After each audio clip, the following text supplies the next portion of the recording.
Hello दोस्तों, myself Pinky and welcome to our channel made easy with Pinky. तो आज का हमारा टॉपिक है फर्स्ट इज आइसोटॉप्स। अब इसकी डेफिनेशन एग्ज़ाम में पूछी जाती है। आइसोटॉप्स और आइसोबार्स, इनकी डेफिनेशन एग्ज़ाम में पूछी जाती है, तो इसलिए अच्छे से समझिएगा ये टॉपिक्स।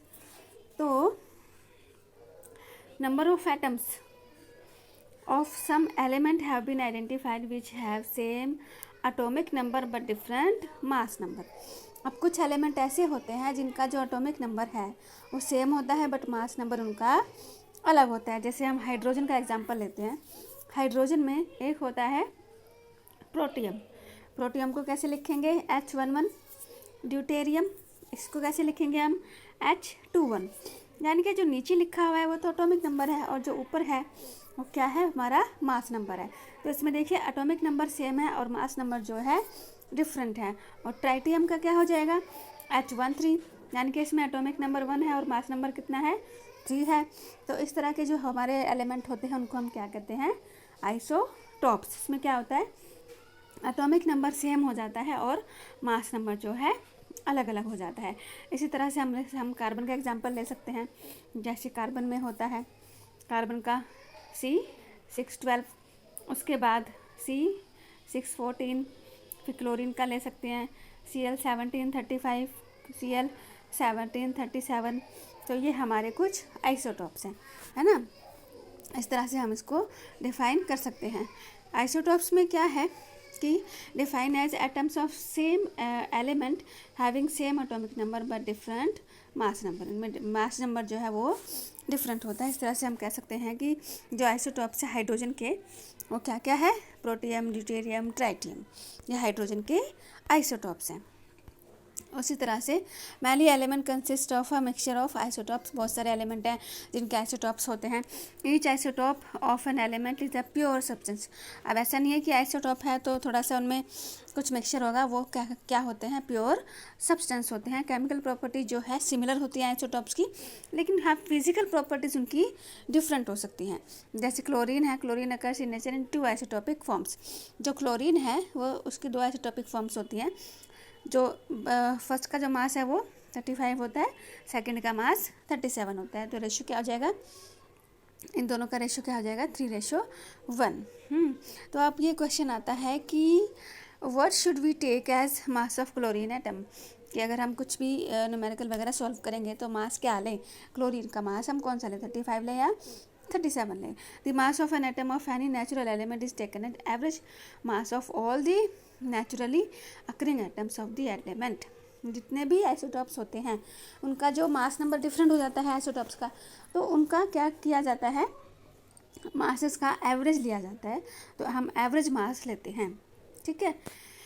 तो if the element has no isotope, अगर कोई आइसोटॉप नहीं है तो फिर जो उसका मास है वही लिया जाएगा। Mass of its own atom would be same as sum of proton and neutron. तो जो जितने प्रोटॉन होंगे न्यूट्रॉन होंगे उनका जो सम है वो उसका मास हम कंसीडर करेंगे। But if an element occurs in isotopic form, लेकिन आइसोटॉपिक फॉर्म जब होती है we have to know the percentage of each isotopic form and then average mass is calculated. तो हमें क्या करना होता है? उसका एवरेज मास कैलकुलेट करना होता है, उसके बाद हम उसको कंसीडर कर सकते हैं, ठीक है। तो हमें उसकी परसेंटेज की फॉर्म भी पता होनी चाहिए मास एवरेज मास निकालने के लिए। तो जैसे फर्स्ट का जो क्लोरीन है, फर्स्ट जो क्लोरीन है उसका मास है 35, है ना। तो 35 का हम किस तरह से लिख सकते हैं? 75/100।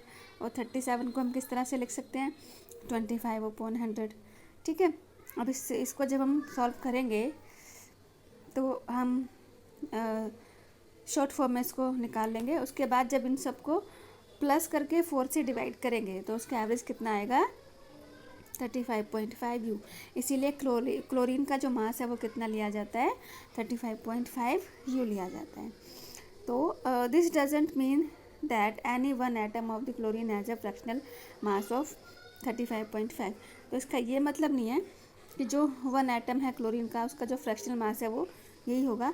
इसका ये मतलब है if you take a certain amount of chlorine, अगर हम एक क्लोरीन का कोई भी अमाउंट लेते हैं, if it will contain both isotope, तो उसमें दोनों आइसोटोप होंगे क्लोरीन के, है ना।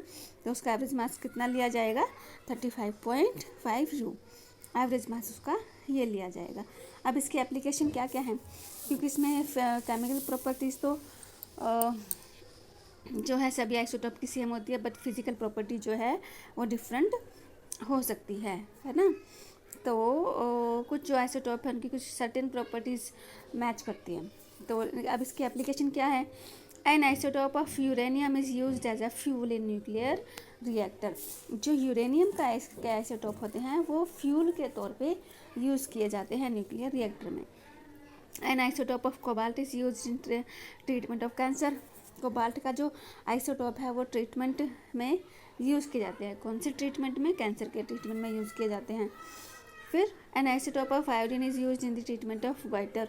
गोइटर आपको पता ही होगा, जो आयोडीन की कमी की वजह से हो जाता है, तो ये भी उसमें आयोडीन के आइसोटोप इसके ट्रीटमेंट में यूज़ किए जाते हैं। Now isobar. अच्छा, आइसोटोप में क्या था हमारा, एटॉमिक नंबर सेम था, मास नंबर डिफरेंट था। बट इसमें क्या होगा, एटॉमिक नंबर डिफरेंट होगा और मास नंबर सेम होगा। जैसे कैल्शियम है, कैल्शियम का एटॉमिक नंबर 20 है, ऑर्गन और एटॉमिक नंबर 18 है। The number of element in this atom is different but mass number of the element is 40, यानी कि जो मास नंबर है वो सेम होगा और एटॉमिक नंबर इसका डिफरेंट होगा।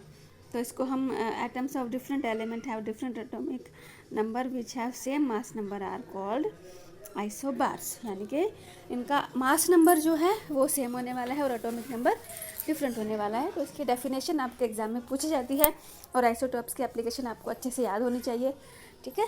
तो आज के लिए मैं इस टॉपिक का एंड करती हूँ। आई होप ये टॉपिक आपको अच्छे से समझ में आया होगा। तो आज के लिए थैंक यू।